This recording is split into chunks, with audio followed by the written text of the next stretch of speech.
You will fall in love with me. You will take me away from this place.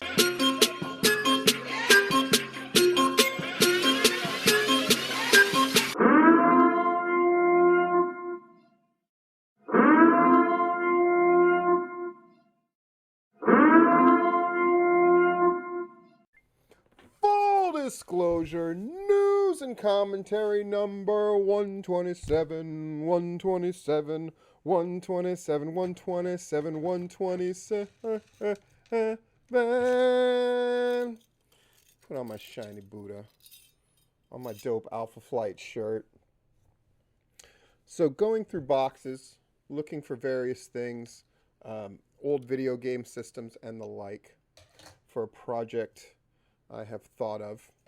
And in those boxes, I found other things that I found really cool. I'll share them with you briefly. One, I found my diplomas. I had no idea where they were, so that's really cool. So Bachelor of Arts and the master's degree. Super cool. Really, really cool. You could hear me just toss them aside. That's how... But other things I found I really marked out for. This! Which, during Sacred Ground 3, when I was going to leave for Florida on a permanent basis, the boys issued me this. In appreciation to Steve Platinum for your hard work, vision, and inappropriate comments from your PCW family. Really, really sweet. And then something else of great interest to me, which is all of the booking sheets from summer 2009 until winter 2010. Look at that stack. But it's not just booking sheets. It's like a whole bunch of stuff that's PCW related. The flyers when we did the shows at the iDrum. How dope those look. But yeah, it's mostly the booking sheets. More than 100. And one time on a lark, so you can see how I set that stuff up. Boop. On a lark, I went and looked at the first 200 booking sheets for PCW. So you're saying 200? Yeah. We did a lot of shows. And the first 200, you know, I love to tell this story all the time, especially when I see people complaining or using as an excuse, oh, so-and-so no-showed, or we had to change this. Out of 200 booking sheets, you know how many went on as planned in their entirety? 2. Some food for thought there. Thank you to my patrons. I'm going to keep putting out that good. Lots of stuff to talk about. Let's jump in. Oh. I'm going to No Peace Underground on the 11th. They finally come back after going to multiple locations, multiple states. Shows, some of which I thought were amazing. Some I didn't like as much. But this show... coming up, I absolutely love, especially for this gauntlet with these women, these people. I absolutely can't wait. It's absolutely bonkers. It's absolutely crazy. And that's not the main event. So I'm going to get that video out about going to that show. I'm really excited. No Peace always treats me like $1,000,000, and I just love being there. Yeah. So... super, super cool. Can't wait for that. What's the big story? We're going to talk about the 2 big shows that happened. Of course, Southern Fried, Southern Honor. That is a lethal 1-2 punch. But we're going to talk about it. But perhaps the bigger story for Georgia wrestling is Southern Fried's not going to run a show until October 2nd. WrestleMerica canceled. Anarchy canceled, Pro Wrestling Circuit canceled, Georgia Championship Wrestling canceled, and other people considering it. And houses are down. which really does lend the question, right? What are the feds that are going to have stronger numbers than before? Because we haven't seen that in quite some time, right? I mean, people sent me reports about Southern Honor. Again, man, they've got a lot going on, and next month's show is a biggie, right? 6 guys in the cage going for the IWE champ, or the, rewind. So Southern Honor, big show next month. 6 guys in a cage. They got 2 other gimmick matches. They're just throwing everything against the wall. I guess that's how they thought that they were going to get their 1,000, but now they're not talking about it anymore. And I don't blame them. I'm not going to bring that up and gloat or whatever the fuck. Like, they're not going to get their 1,000, right? In fact, they would probably be thrilled to get the 500 that they had for Rumblejack. They got 309 on this one, which is a number that I know is absolutely true. I think that's the number that Gary gave Larry, and I believe that number. Looking at that show, as it was laid out to me, it's interesting because Southern Honor, still the best production, had a lot going on, technical excellence doing their thing, of course All-Star Special doing their thing.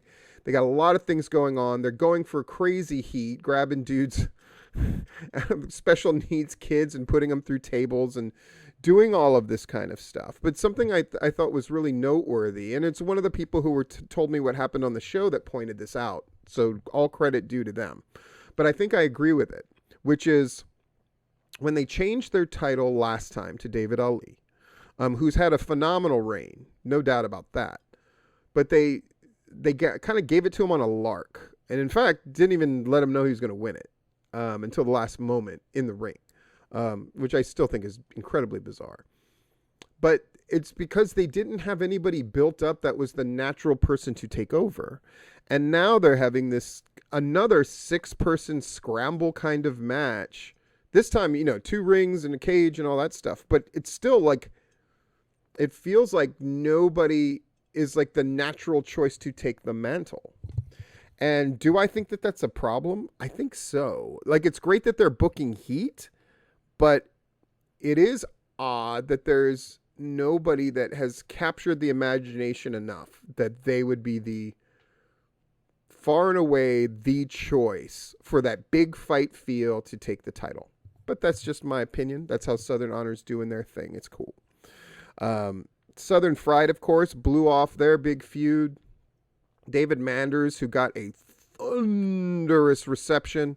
And then his team ends up taking the match, and they even set up a contender for Judas in the form of Teki Makuchi. Sorry, like ever since a friend of mine called him Touchy My Coochie, it's the first thing that comes to my mind. That is the very definition of a powerful diss, when I cannot, I have to consciously think of what your wrestling name really is, because I want to say Touchy My Coochie. Evil, the evil that men do, I gotta tell you.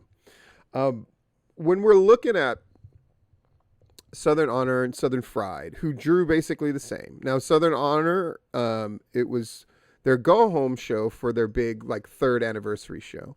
And for Southern Fried, it was the blow-off of their thing. Both of them have to be disappointed in those crowds, but also happy they got what they got. Then that event that where, the guys from Mucha Lucha were wrestling Southern Honor guys at that taco festival. That sounded absolutely amazing. I only heard about that last minute, but that sounded like a really cool deal. For sure. What else is going down? Oh, look at this. Look at this crazy ass. Look at this crazy ass thing. Like, I looked at it the first time and I went, oh, that looked like some CGI nonsense. And then I watched it again, like you're doing, and I went, oh, no, it's not CGI. And then the third time, I was like, I want to see, how did he actually do it? And he's like, oh, that's how he did it. And then I was like, now I want to watch it again to make sure. And I was still in sort of this weird denial of it, because it's so, it's so awesome, right? I mean, that thing is crazy. I like throwing that move in. People have liked that I've thrown in moves here and there. Oh my goodness. Something that I noticed, of course, the AEW pay-per-view was fucking gangbusters and it was amazing. And it was one of those things that, I mean, I'm just seeing the reactions from people today of people like, that's the greatest pay-per-view. Like, that's my favorite along with WrestleMania 17 ever. And that kind of stuff. Seeing this kind of level of enthusiasm for what was basically a fan service pay-per-view is really encouraging. But then seeing the other side of it where fans are tribing up. So, where, it doesn't mean anything, and all this kind of stuff. But what I find interesting is how many WWE wrestlers were just so happy for Ruby or for Bryan Danielson or for Adam Cole. And I mean, it was unabashed, right? Which was shocking to see. But it also shows something that I think wrestling fans and wannabe pundits need to keep in mind. That in our current climb, politically and in wrestling, fans tribe up. But at the end of the day, the wrestlers don't. There are wrestlers that are tribed up. No doubt about that. And maybe have a grudge against this league or that league. But at the end of the day, the wrestlers don't tribe up. They think of themselves as a tribe, as a collective. It's only wrestling fans that are so fucking stupid that they tribe up en masse. Let me say that again. Wrestlers as a collective are their own tribe, as it should be. Only wrestling fans are dumb enough to want to tribe up. All I can say is, it's like I have a friend, Steven Steinhaus.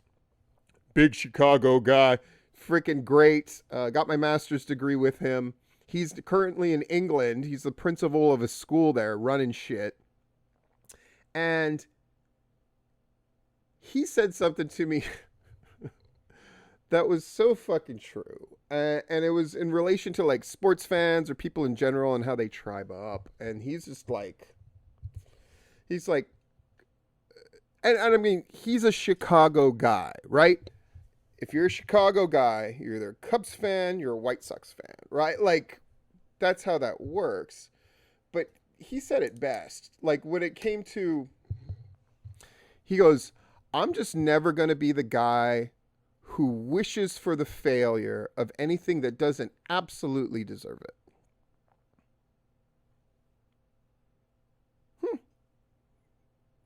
And that's ever since he said that, that's how I try to live as well. Never wish for the failure of something unless it absolutely deserves it. And I think if you can keep that in mind, it'll make your life a whole lot easier. A whole lot easier. Championship Wrestling from Atlanta. Let's talk about that. So they had 250, mostly comped in. I'm sure the next show will be mostly comped in. That's not the fucking point of the thing. Larry really went in deep and found out the sort of logistics of the money and all that stuff and how it's working.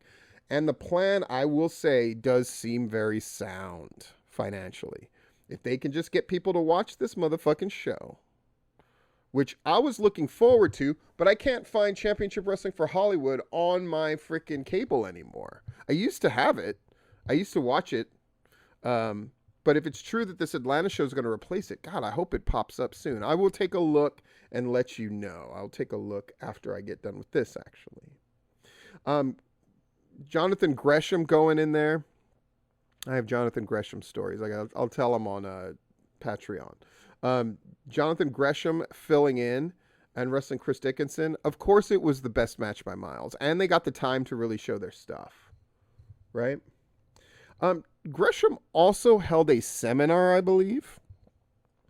And so you're looking at a guy who's got some sway at Ring of Honor, who's obviously, as far as technical wrestling goes, brilliant, and apparently a fantastic teacher. And all the seminars going around, and Jonathan Gresham has one. He's an Atlanta fucking guy. And here are the Georgia wrestlers that went. Irving West, Andy Ripley, and on the first day, Trevor Aeon. And that's it.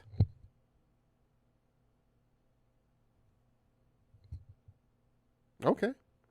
I mean, whether you're supposedly trying to get better or you would want an in at Ring of Honor, I don't know why you wouldn't be there. Perhaps you didn't hear about it, but why did I hear about it? I have the same Facebook feed, I would gather, as most of you. So I just found that interesting. It is what it is. Of course, Daphne passing. Fucking terrible. Love her. Love her still. Loved her back then. Loved her. The piece that Larry wrote, the $1 Million Baby story, you got to go to gwhnewsandnotes.blogspot.com. When Larry's feeling it and writing stuff, it's absolutely phenomenal. I'm going to submit my Mickey Knuckles article tonight, probably. But yeah, you want to read what Larry wrote.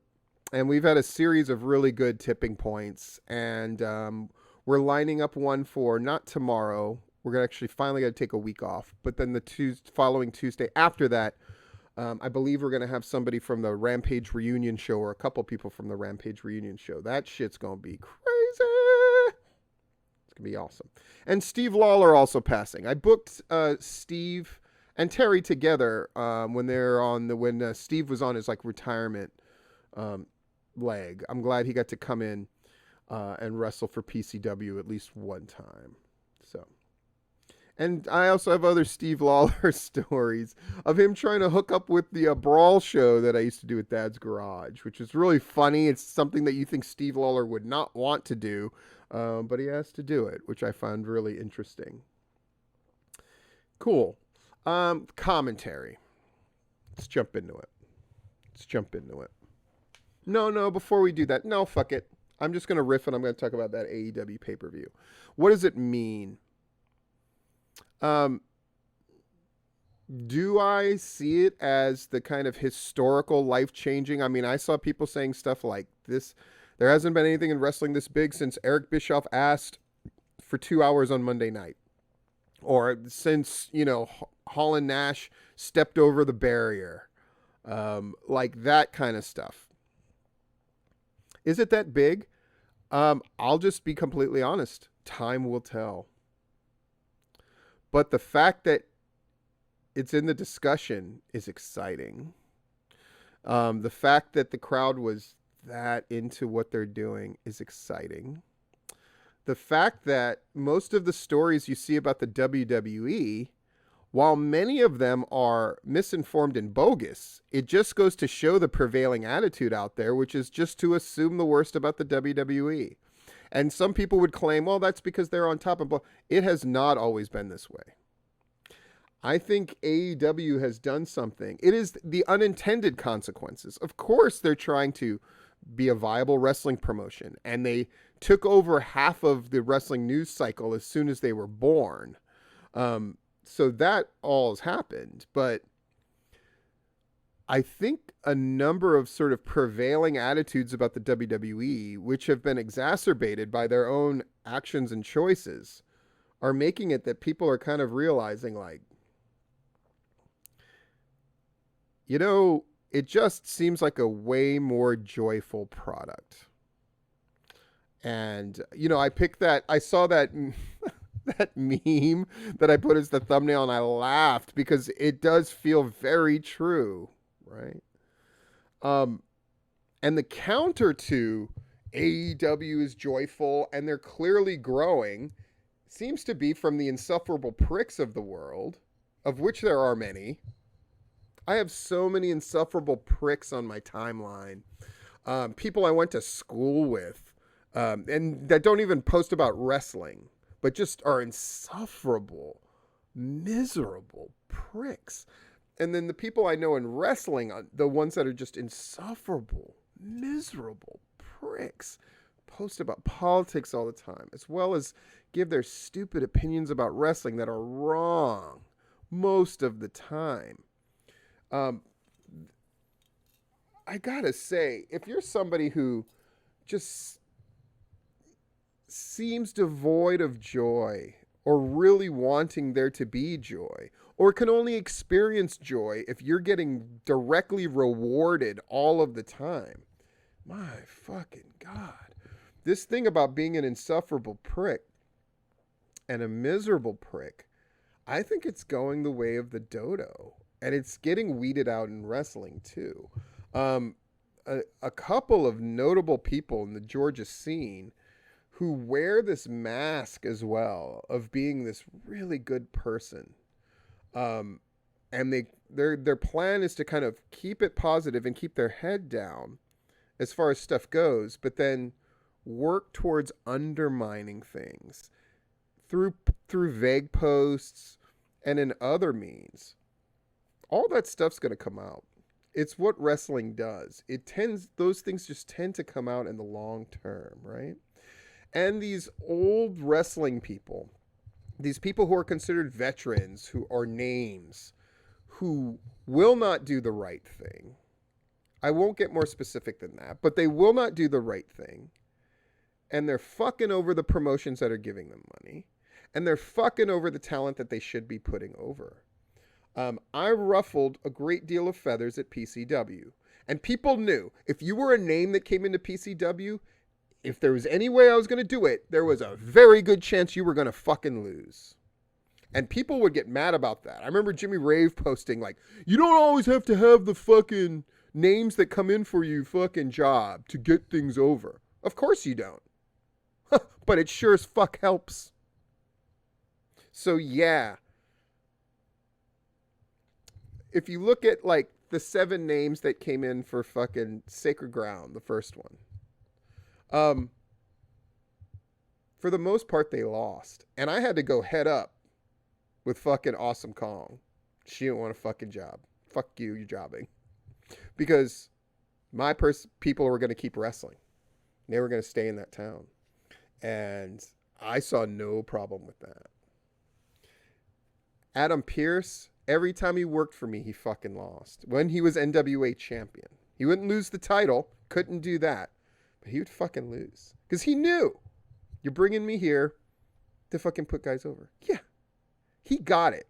And where is Adam Pearce now? He has a great fucking job with the WWE that he absolutely should have and deserves. And nobody says anything but great things about him. And it's a fucking wonderful story. Right? But there's another prick running around. Fucking living off of his name. Who fucking throws his weight around and contributes nothing. And just takes and takes and takes and takes. And you might argue, well, that's pro wrestling, Steve. I don't think it is anymore. I think that fucking attitude is getting weeded out. And I say good.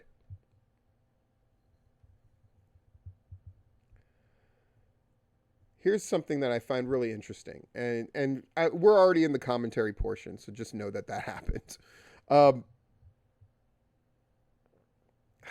You know what impressed Punk about AEW the most?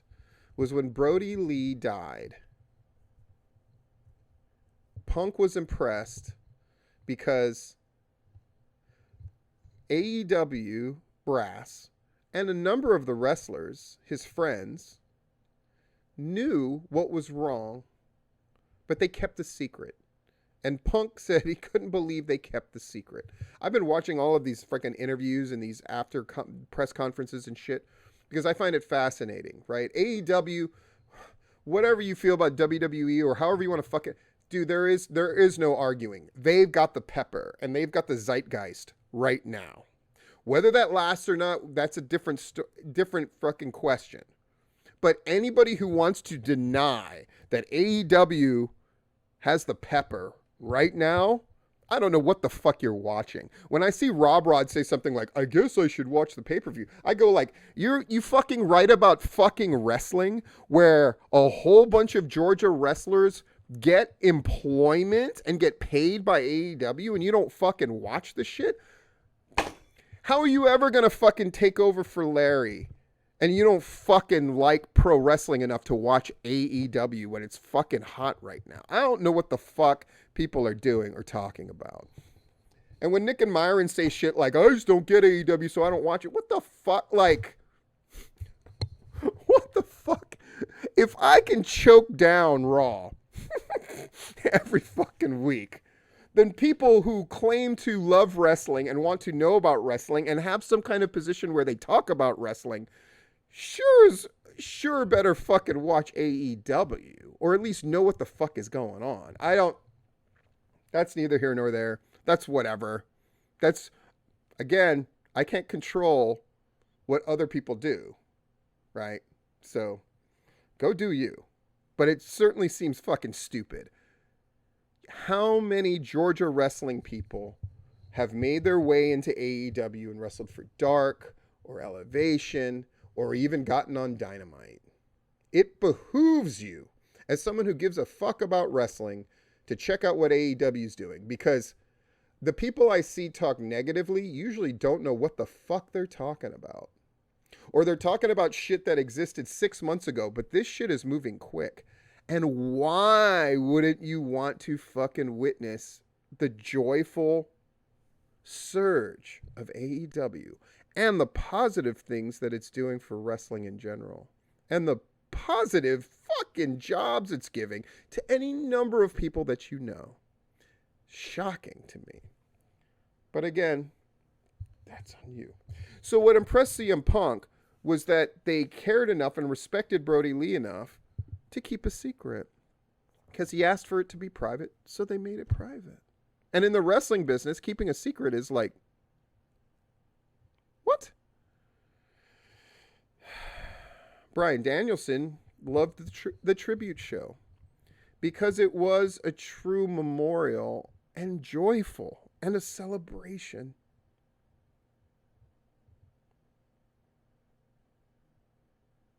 People are beginning to catch on.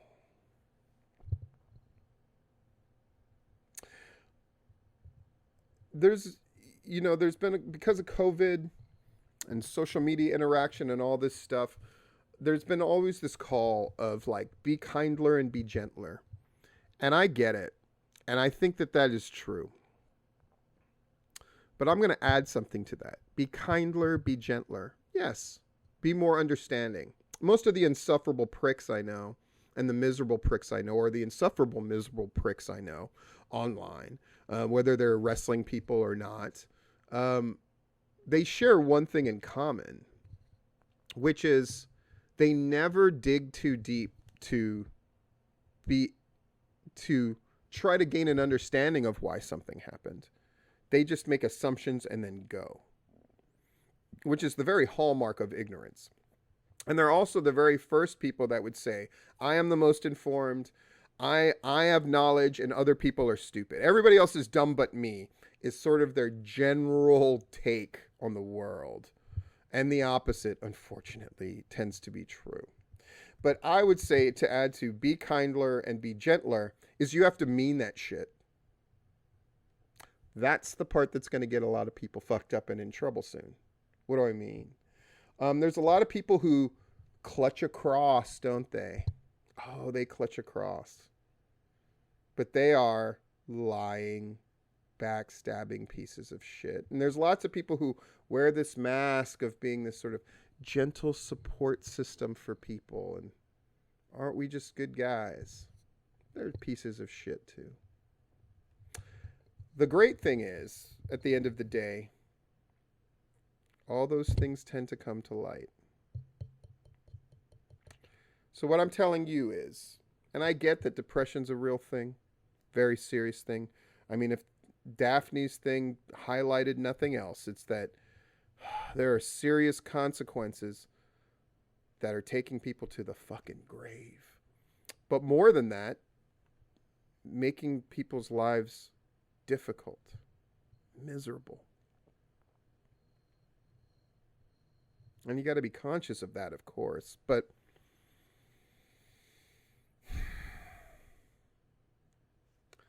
it's never too late. It's a cliche, but it's very true.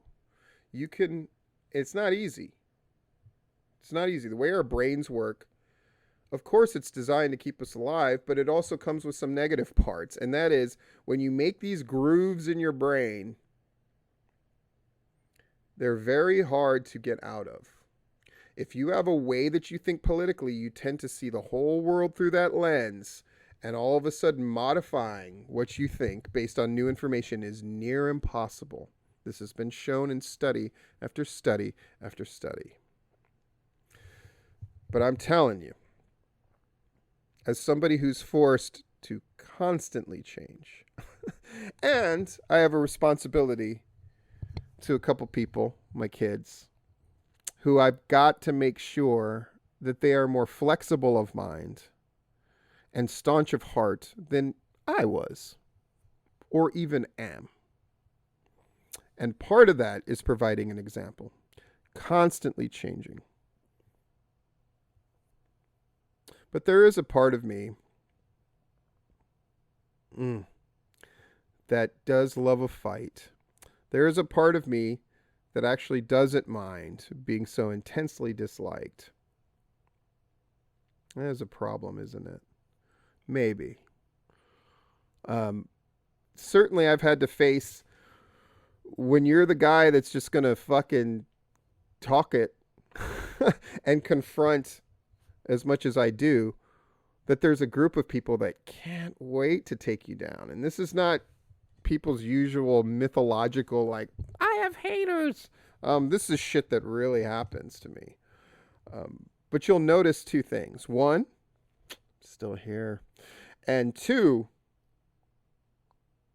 I'm beginning to slowly emerge from the survival mode, just trying to get things on track. And you'll probably note that there is definitely a gleam in my eye and an element of what's going to happen when Steve goes from back to this. I'll tell you what's going to happen. I'm going to fucking come out swinging, metaphorically and perhaps otherwise. It is nice that people are noting sort of the greatness that me and the work of many others helped establish and continue. That is wonderful. But trust me, the stronger that I get, the more secure that I get in many different ways. Boy,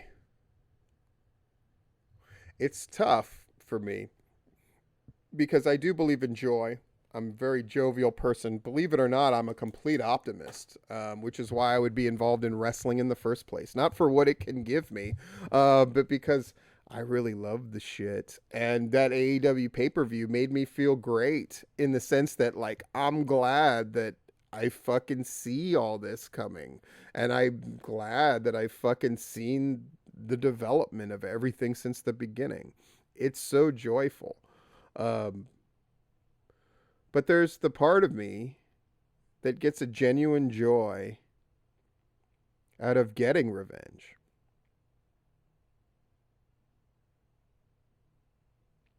Is that something I hope my kids get from me? I hope not. But it certainly applies to me.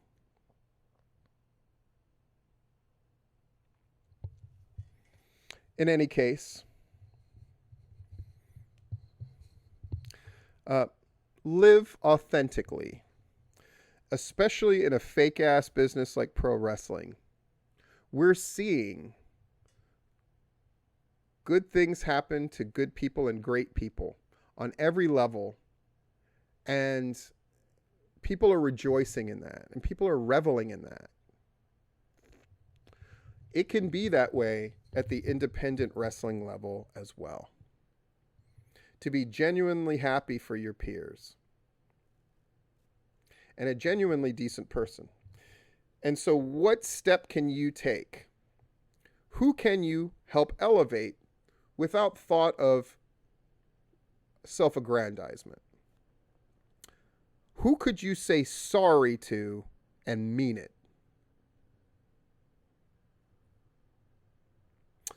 What could you open yourself up to that you're currently closing yourself off to, hurting nobody but yourself and contributing to nothing but your own ignorance?